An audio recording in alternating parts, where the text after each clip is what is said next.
Let us begin together. Wherever you are, whatever time it may be, just allow this moment to be yours. Join me now and take a long, slow, deep breath in, filling your lungs completely, feeling the air expand your chest, your belly, and now release it all with a gentle sigh. Letting go of the day, letting go of any tension you might be holding in your shoulders, your jaw, your mind. Let it all melt away with that breath. As you settle into a comfortable position, perhaps you can let me know in your thoughts where you are listening from, what corner of the world you inhabit at this very moment, and what time the clock shows on your wall. Is the moon high in your sky, or is the sun just beginning to cast its golden rays? It doesn't matter.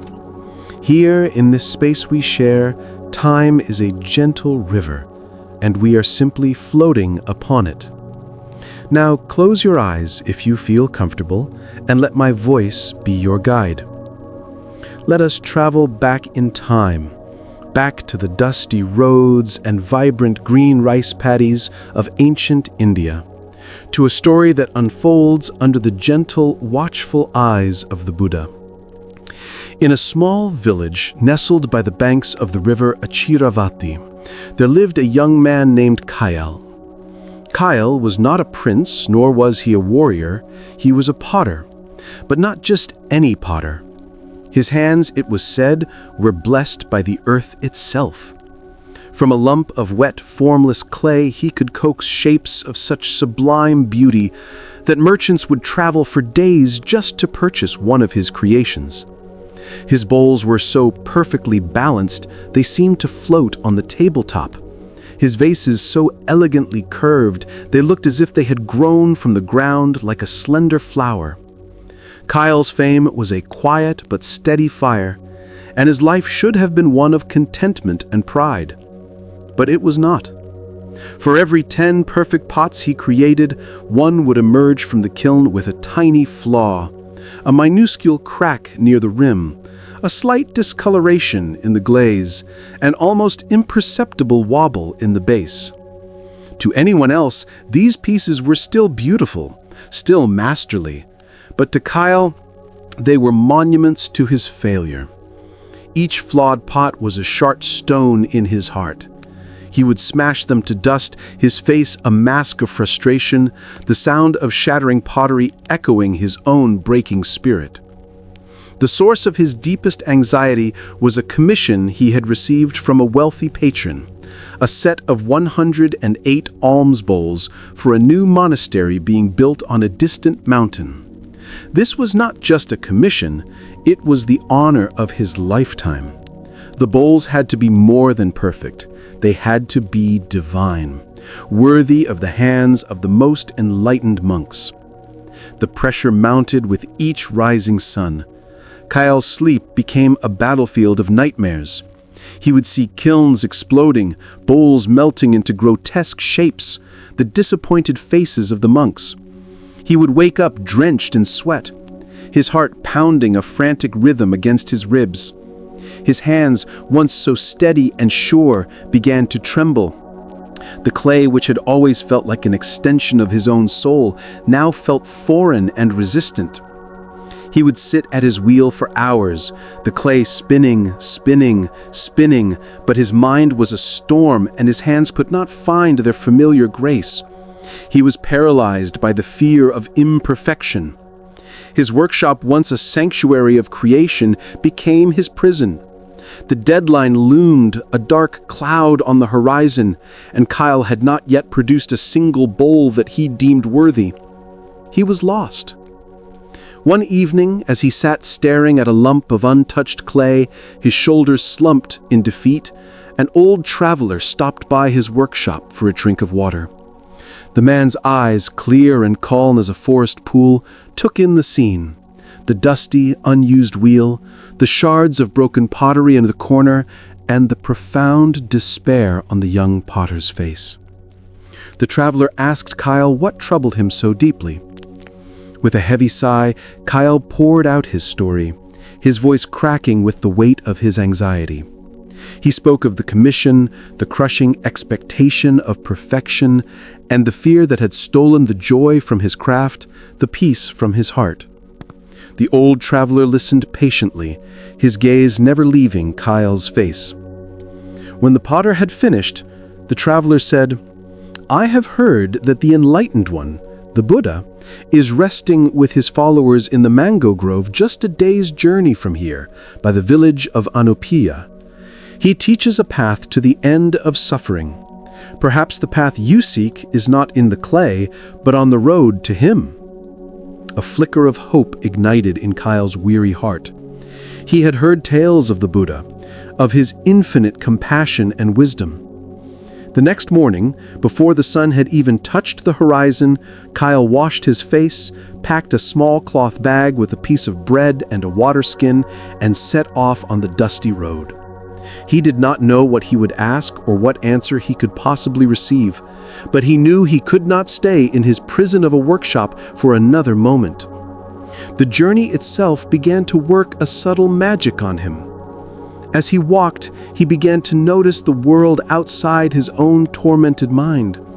He felt the cool morning breeze on his skin. He heard the cheerful chirping of unseen birds in the banyan trees. He saw the way the dew-kissed spiderwebs glistened like nets of jewels in the early light. For the first time in months, he was not thinking about clay or kilns or the 108 perfect bowls. He was just walking, just breathing. Let us breathe with him now. A deep breath in, feeling the cool air, and a slow breath out, letting go.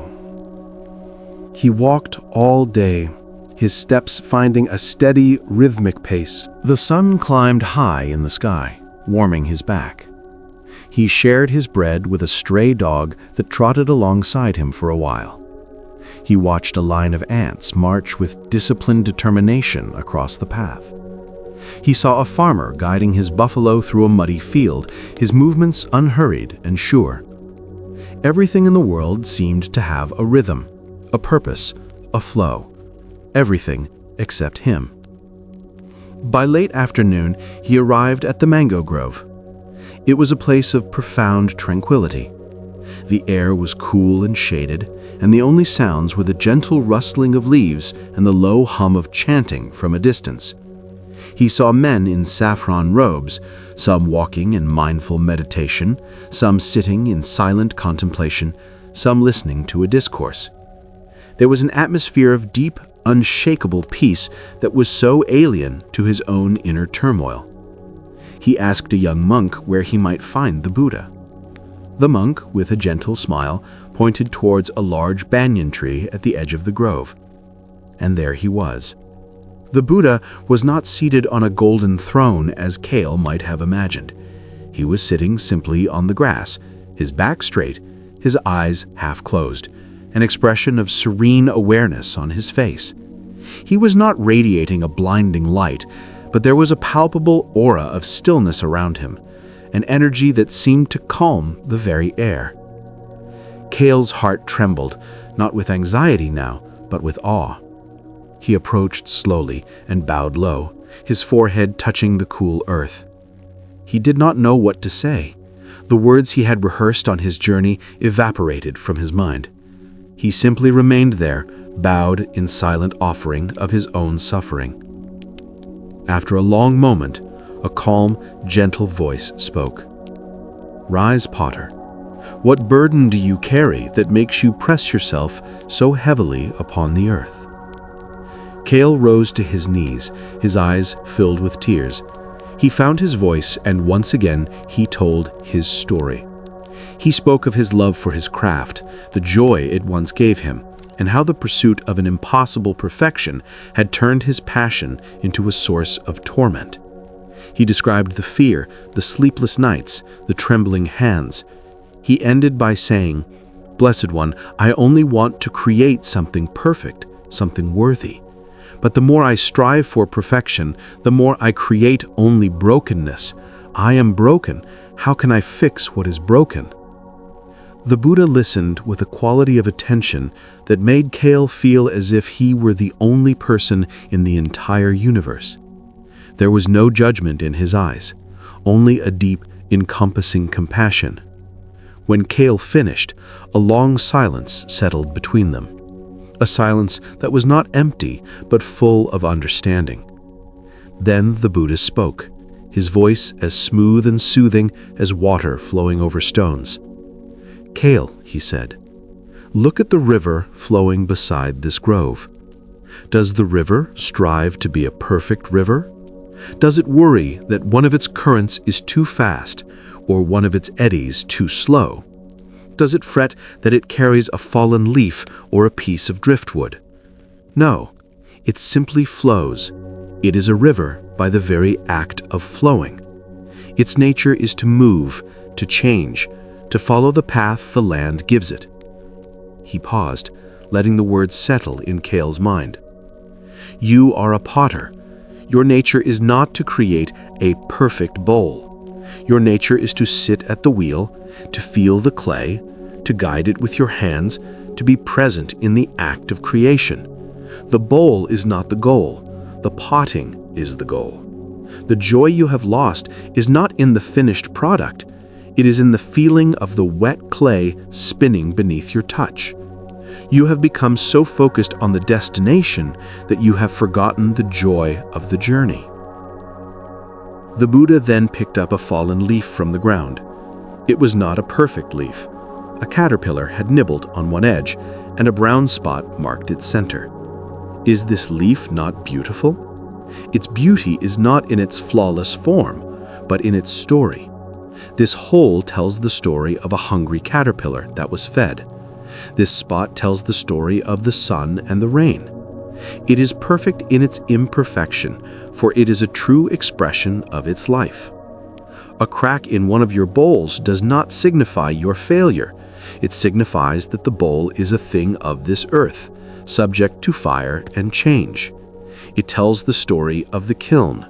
Why do you hate the story? Kael stared at the leaf in the Buddha's hand.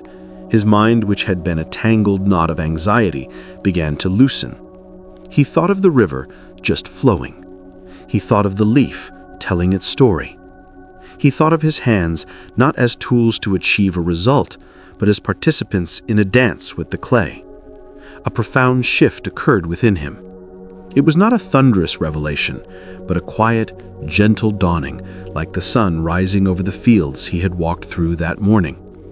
The tension that had lived in his shoulders for months began to dissolve. The frantic pounding in his chest slowed to a calm, steady rhythm. He took a deep breath, and for the first time in a long time, it felt full and nourishing. The Buddha watched him, a soft, knowing smile on his lips. The desire for perfection is a form of craving. It is the craving for an outcome that you cannot control. The fire in the kiln is not yours to command. The will of the clay is not yours to dominate. You can only bring your awareness, your skill, and your love to the process. When you sit at your wheel, let go of the 108 bowls you imagine in the future. Be present with the single lump of clay in your hands in this very moment. Find your joy there. Find your peace there. The rest is not your concern. Create with love, not with fear. If a bowl cracks, it cracks. Offer it to the earth with gratitude for the lesson it taught you. Then begin again with the same love, the same gentle awareness. Kael felt tears streaming down his face again, but this time they were not tears of despair, but of release. A weight he did not even know he was capable of lifting had been taken from him. He bowed low once more, his heart overflowing with a gratitude so immense it left him speechless. He stayed in the grove for 2 more days, not speaking to the Buddha again, but simply being in the atmosphere of peace. He watched the monks, he listened to the river, and he practiced just breathing. He felt his spirit, which had been as brittle as a sun-baked pot, become soft and yielding again, like wet clay. On the third day, he started his journey home. The walk back was different. He was no longer a man fleeing a prison, but a man returning to his sanctuary. He noticed even more now, the intricate patterns on a butterfly's wings, the way the wind made the tall grasses dance, the deep, earthy smell of the soil after a brief shower. He arrived at his workshop as dusk was settling. The air was cool. He lit a single oil lamp. The familiar shapes of his tools, his wheel, his bags of clay did not fill him with dread. Instead, they felt like old, welcoming friends. He did not rush. He took a measure of clay and just sat with it in his hands for a long time, feeling its coolness, its weight, its potential. He did not think of the monastery. He did not think of perfection. He thought only of the clay and the gentle words of the Buddha. He began to knead the clay, his movements slow, deliberate, and mindful. He was not forcing it, but listening to it. Then he sat at his wheel and placed the clay at its center.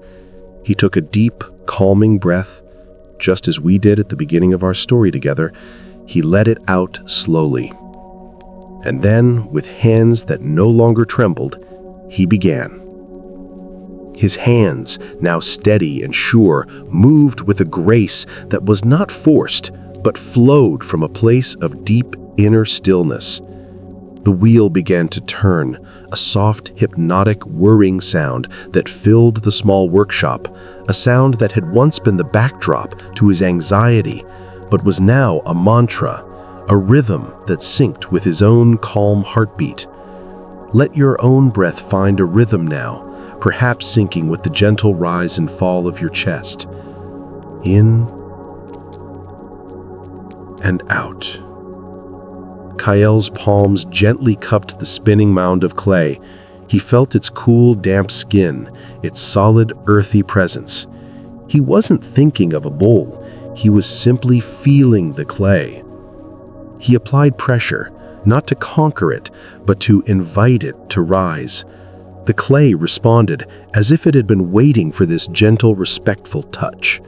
It rose up between his hands, a perfect cone, centered, balanced, ready.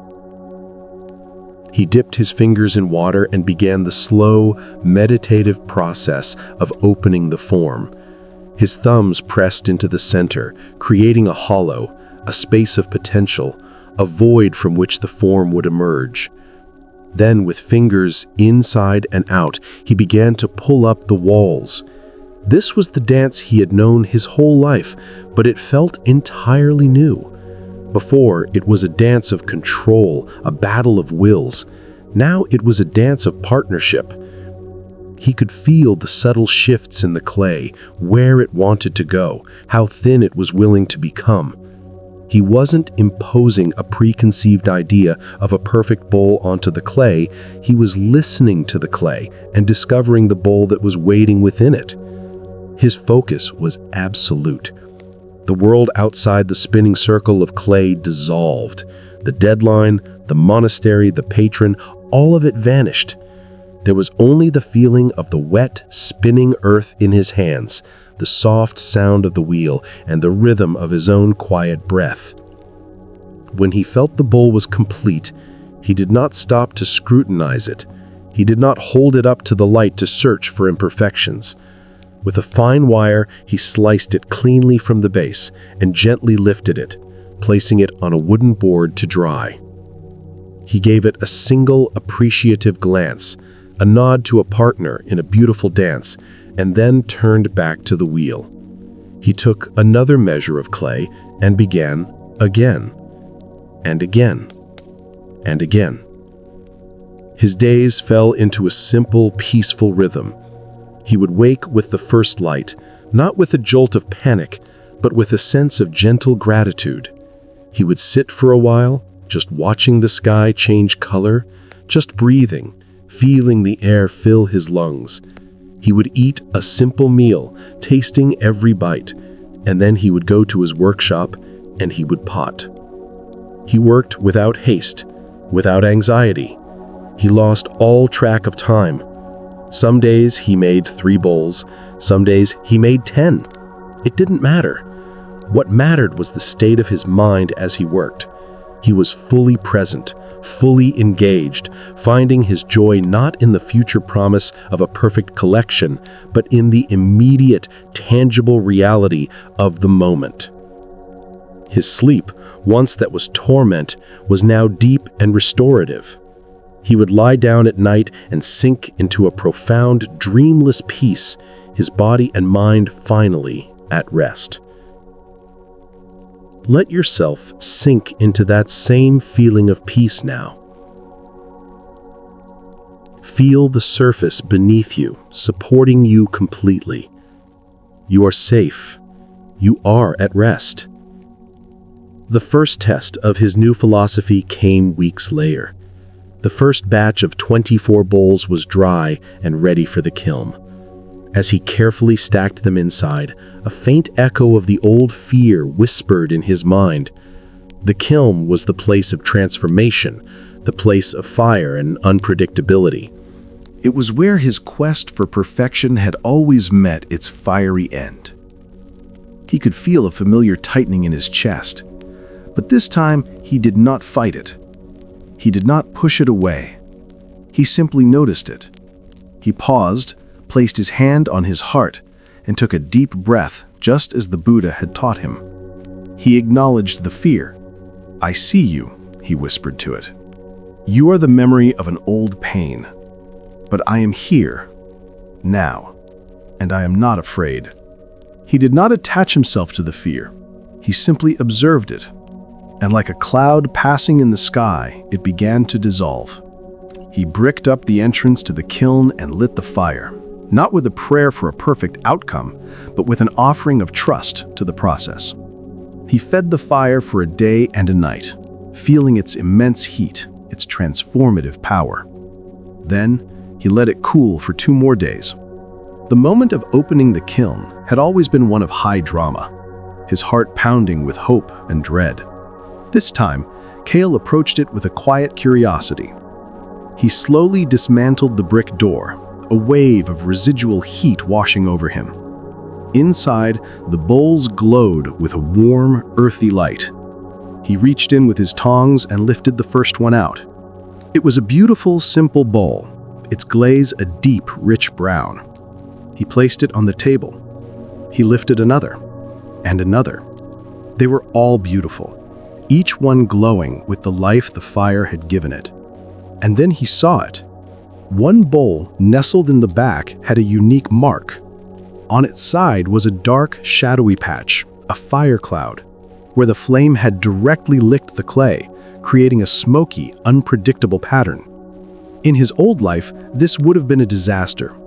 It was a flaw, an imperfection, a sign of a firing gone wrong. He would have raised it above his head and smashed it on the stone floor without a second thought. But now, Kael did something different. He lifted the bowl and held it in his hands.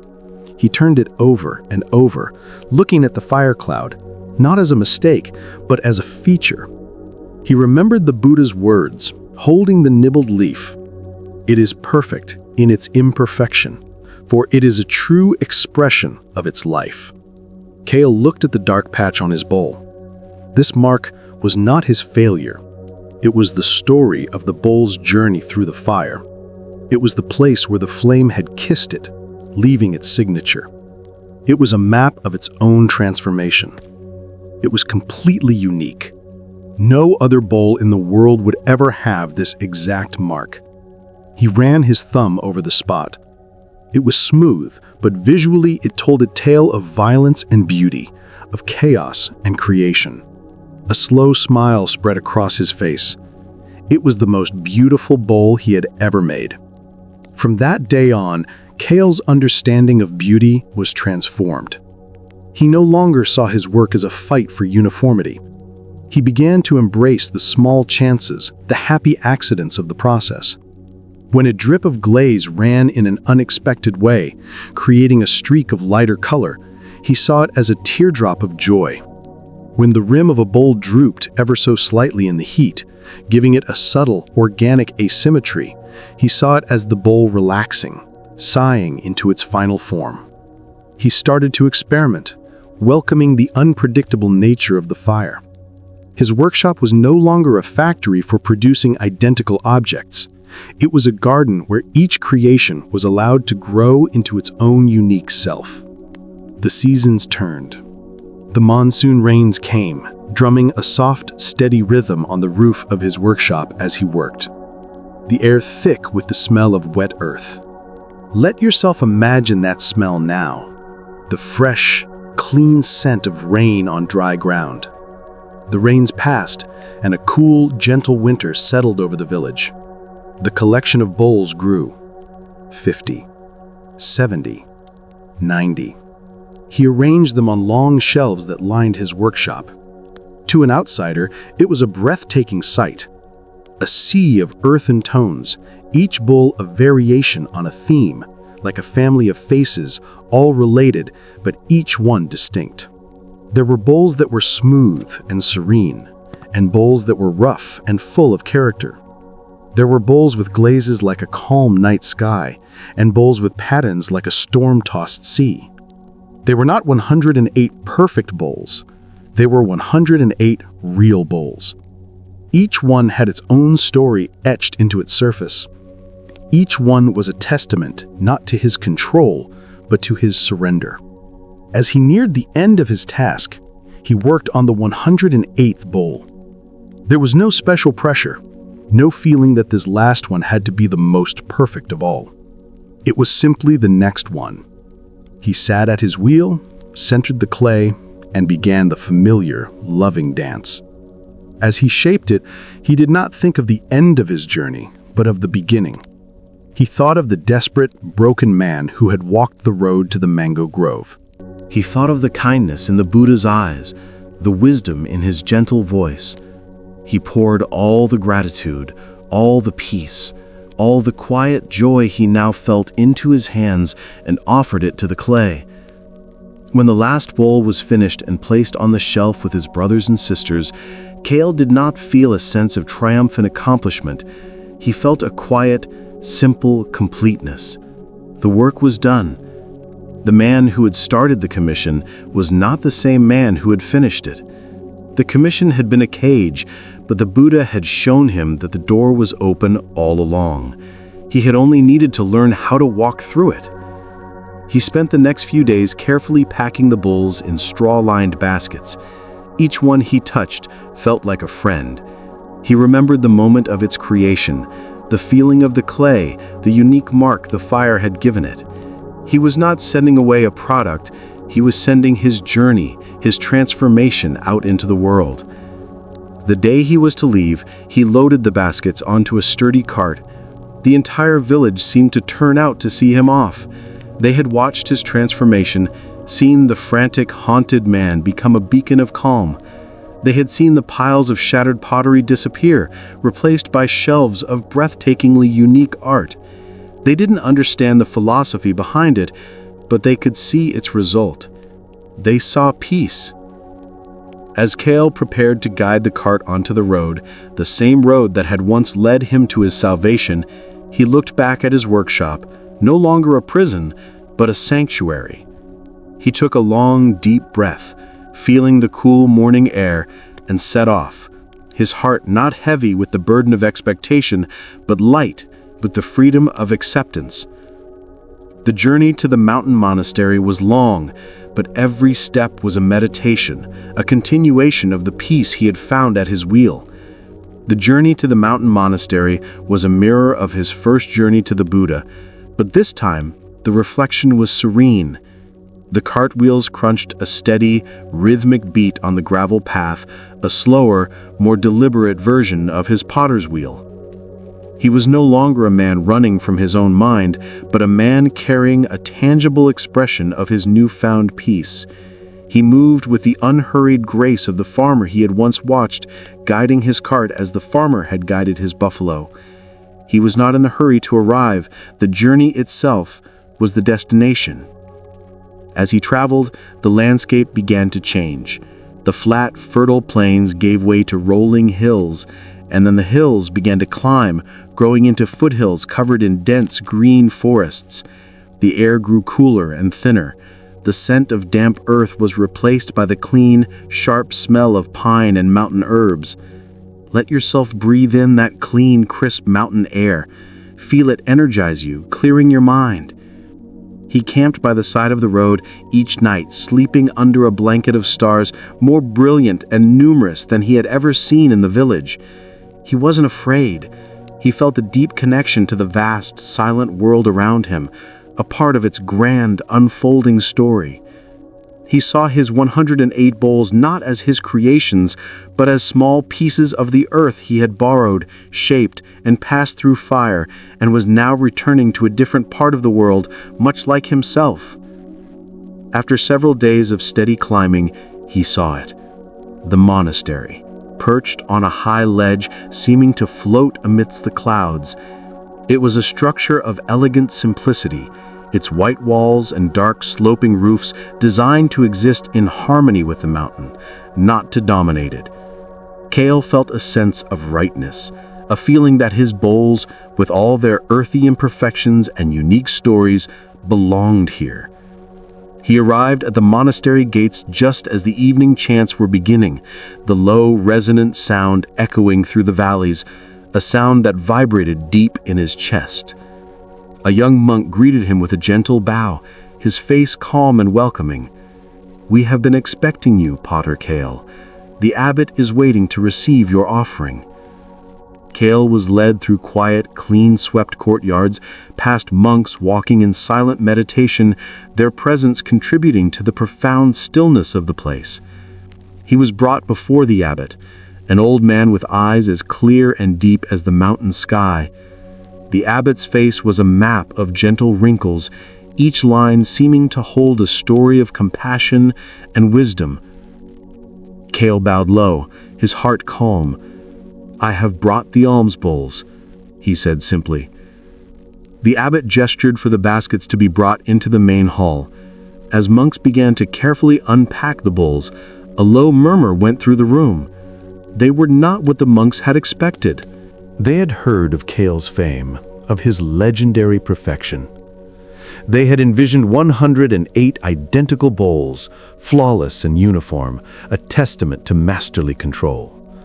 Instead, before them lay a collection of individuals. One monk picked up the bowl with the dark fire cloud. He ran his thumb over it, his brow furrowed in confusion. Another examined a bowl with a slight, graceful droop in its rim. A third held one where the glaze had run, creating a pattern like a waterfall. They were all undeniably beautiful, but they were not perfect, not in the way the world understood perfection. The patron, the wealthy merchant who had commissioned the set, was also present. He stepped forward, his face a mask of disappointment and rising anger. "What is this, Potter?" he demanded, his voice sharp and loud in the quiet hall. "I paid for perfection. I paid for the Master Kael, whose name is synonymous with flawlessness. These are rejects. This one is discolored. This one is warped. Half of them are unfit for use." He picked up the bowl with the fire cloud and held it aloft. "Is this your idea of a masterpiece? It looks like a mistake." Kael felt the merchant's anger wash over him, but it did not penetrate his calm. He did not become defensive. He did not feel shame. He simply looked at the abbot, whose expression remained one of serene observation. He remembered the Buddha's face, full of compassion. Kael took a deep breath, and then he spoke, his voice quiet but steady, carrying through the hall. "Sir, these are not mistakes," he said, his gaze including the merchant, the monks, and the abbot. "They are stories. For years I sought to create the perfect pot, and for years I created only dust and brokenness in my heart. I sought to control the clay and the fire, and in return they filled my life with fear. I was a prisoner of my own ideal." He then gestured to the bowls, spread out like jewels on the dark wooden floor. "Then I learned that true mastery is not about control, but but about partnership. It is about being present in the creation and accepting the result with gratitude. This bowl, he said, pointing to the one in the merchant's hand, is not discolored. It carries the signature of the flame that gave it strength. Its beauty is not in its uniformity, but in its uniqueness. This bowl, he gestured to another, is not warped. It relaxed in the great heat of the kiln and found its own comfortable form. They are not perfect because nothing on this earth is perfect in that way. But they are all true, they are all honest, and they were all made with a peaceful heart. Silence filled the hall. The monks looked from Kael to the bowls and then back again. They began to see the pottery in a new light. They began to understand the philosophy Kael was describing. They were monks. They understood the concept of letting go, of finding beauty in the transient and imperfect nature of life. The abbot, who had not spoken a word, slowly walked to the center of the room. He bent down and picked up a simple, unassuming bowl. He held it in his cupped hands, his fingers tracing its form. After a long moment, he looked up, his eyes shining with a deep, appreciative light. For many years, we have taught the monks here about wabi-sabi, the acceptance of transience and imperfection. We speak of it in our chants. We contemplate it in our meditations. He then looked directly at Kael, a soft smile gracing his lips. Today, you have not just brought us bowls, you have brought us the teaching. You have turned clay and fire into a sermon more profound than any I could deliver. Each of these bowls is a lesson in mindfulness. Each one is a reminder to embrace the world as it is, not as we demand it to be. You asked for perfection, and this potter has delivered it. Not the cold, sterile perfection of a machine, but the warm, living perfection of life itself. These are the most perfect alms bowls we have ever received.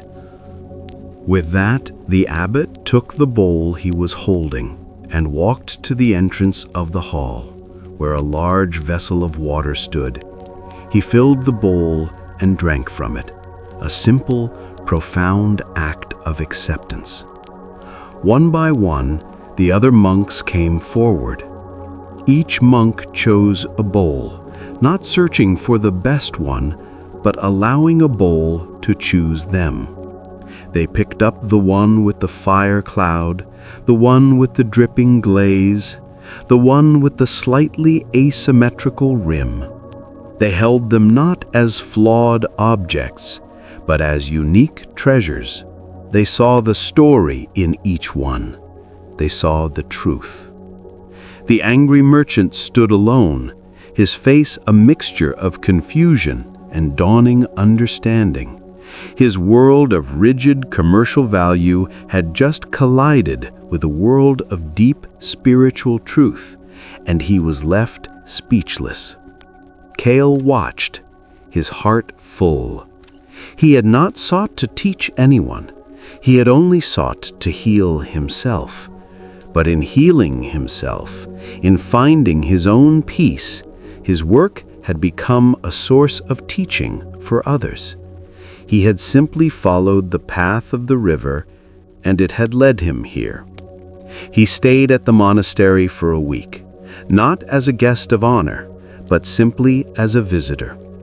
He joined the monks in their morning meditations.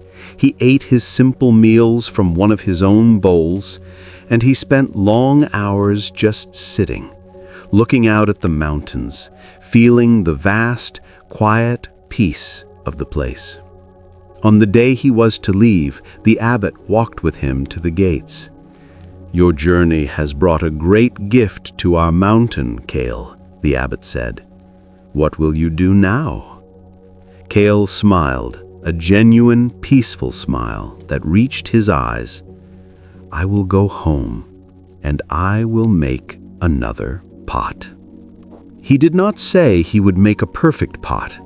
He did not say he would try to replicate his success. He was returning to the process, to the dance, to the simple, profound joy of feeling the clay turn in his hands. And as he walked back down the mountain path, his cart now light, his heart full, he knew that he had finally understood. The purpose of his life was not to create perfect pottery. The purpose of his life was to create a peaceful potter. Let yourself rest in this feeling of peace, of completeness. The story is finished. The journey is over. There is nothing left to do, nothing left to strive for. There is only this moment, this breath. Allow my voice to fade. Allow the story to dissolve, and just be here, now, in this quiet, peaceful space you have created for yourself. Rest well, sleep deep,